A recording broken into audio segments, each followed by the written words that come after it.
அவர் இன்னும் காணாம். இவ்வளோ நேரம் ஆயிடுச்சு, இன்னும் காணாம். வெள்ளனை வாங்கன்னா வர்றாங்களா?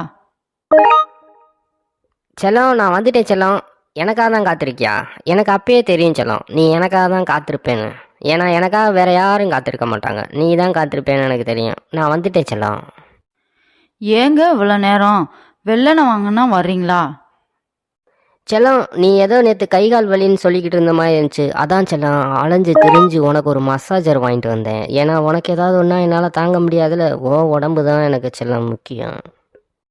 ஆமாங்க, நேற்று ஒரே உடம்பு வலி, கை கால்லாம் ரொம்ப குடைச்சல் எடுத்துருச்சுங்க. அதனால தான் சொல்லிட்டு இருந்தேன் உங்கள்கிட்ட.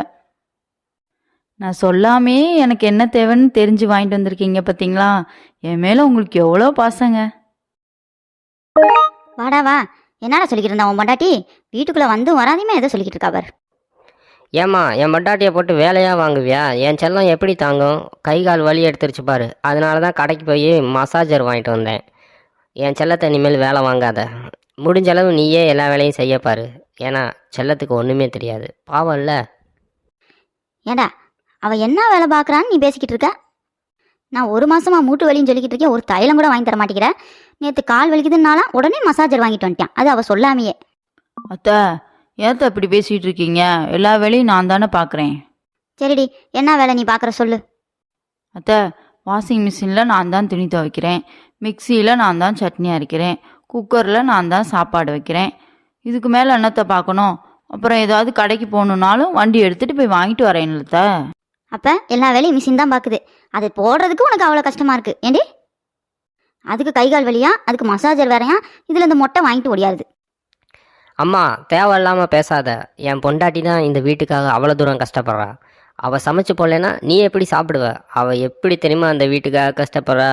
எனக்கே கஷ்டமாக இருக்குது. நேற்று அவள் கை கால் வலின்னு சொன்னதுலேருந்து எனக்கு தூக்கமே வரல தெரியுமா? எல்லாத்தையும் புரிஞ்சுக்கிட்டு பேசுமா, புரியாமல் பேசாதம்மா. ஏண்டா அந்த காலத்துல நாங்கள் என்ன மிஷினில் வேலை பார்த்துக்கிட்டு இருந்தோம்? அந்த கையில் தாண்டா பூரா வேலையும் பார்த்துக்கிட்டு இருந்தோம். நீ சின்ன வயசில் திம்பியே 20 இட்லி, அதெல்லாம் நான் என்ன மிஷினில் ஆட்டிக்கிட்டு இருந்தேன்? கை வலிக்கு ஆட்டி உனக்கு போட வேண்டாம். இந்த மொட்டை இவ்வளோ பளபளன்னு இருக்குன்னா எதனால? நான் சுட்டு போட்ட இட்லினால தான்டா. சரிம்மா, நீ கஷ்டப்பட்டேங்கிறதுக்காக என் செல்லத்தையும் கஷ்டப்பட சொல்கிறியா? அவள் ஒரு தங்க மாதிரி, அதில் என்றைக்குமே நான் தூசு பட விட மாட்டேன். அவளை எந்த வேலையும் பார்க்க விட மாட்டேன். சரி, எந்த வேலையும் பார்க்க விடாத, போய் பட்னியா கிடப்போ, நானும் போய் படுக்க போகிறேன். அத்தை, ஏத்தா இப்படி பேசிக்கிட்டு இருக்கீங்க? எனக்கு மசாஜர் வாங்கி கொடுத்தது உங்களுக்கு அவ்வளோ பொறாமையாவத்த இருக்கு?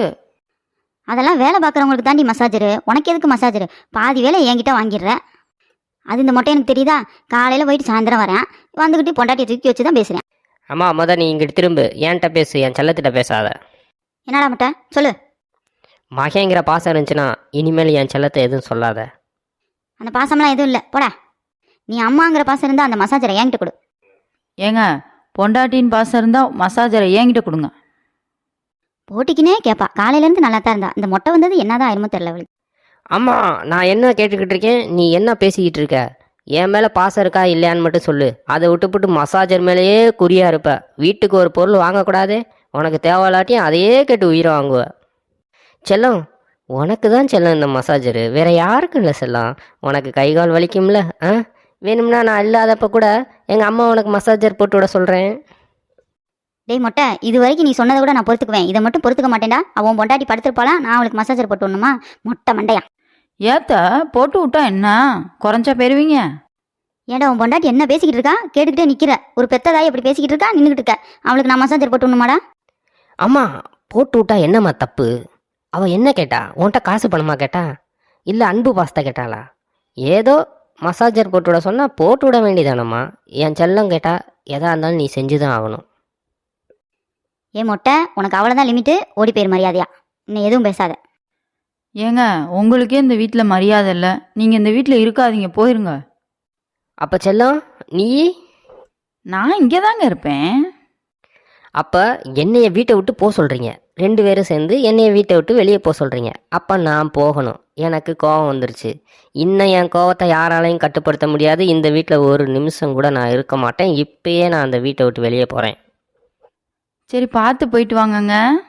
இனிமேல் ஒரு நிமிஷம் கூட நான் இந்த வீட்டில் இருக்க மாட்டேன். அம்மா, செல்லம், 2 பேர்த்திட்டையும் சொல்லிவிட்டு இப்பயே நான் போகிறேன். என்னைய நீங்கள் தேடி வராதீங்க. நானும் இந்த வீட்டு வாசலை மிதிக்க மாட்டேன். சரி, போகிறது தான் போகிறேன். அந்த மசாஜர் அங்கிட்டு வச்சுட்டு போ, அதையும் எடுத்துகிட்டு போயிடாத. நான் அதை போட்டு பார்க்கணும் எப்படி இருக்குன்னு. நீங்களாம் திருந்தவே மாட்டீங்க. ஏத்த நான் எதுவும் தப்பா பேசிட்டேனாத்த அவர்கிட்ட? அதெல்லாம் இல்லடி, நீ கரெக்டாக தான் பேசின. மொட்டை போயிட்டு வந்தால் தான் புத்தி வரும். வீட்டில் இருந்தால் ஏதாவது பிரச்சனை பண்ணிக்கிட்டே இருப்பேன் கழுதை. பாருங்க மக்களே, ஆண்கள் ஒரு பொருளை ஆசையாக வாங்கிட்டு வந்தால் கூட அதை பிரிச்சுக்கிறதுல 1000 சண்டையும் பஞ்சாயத்து வருது. கடைசியில் நம்மளை தான் கொண்டு வந்து பழையபடி தெருவில் நிப்பாட்டுறாங்க. இந்த ஆணா பிறக்கிறதே பெரிய சாபமாக இருக்கும் போல. சரி, என்ன பண்ணுறது, பைய அப்படியே எலி மாதிரி வீட்டுக்குள்ளே நுழைஞ்சிருவோம். கோவப்பட்டு வந்துட்டோம், கோவமாகவே திரும்ப வீட்டுக்கு போவோம். பசிக்கும்ல. பாய் மக்களே.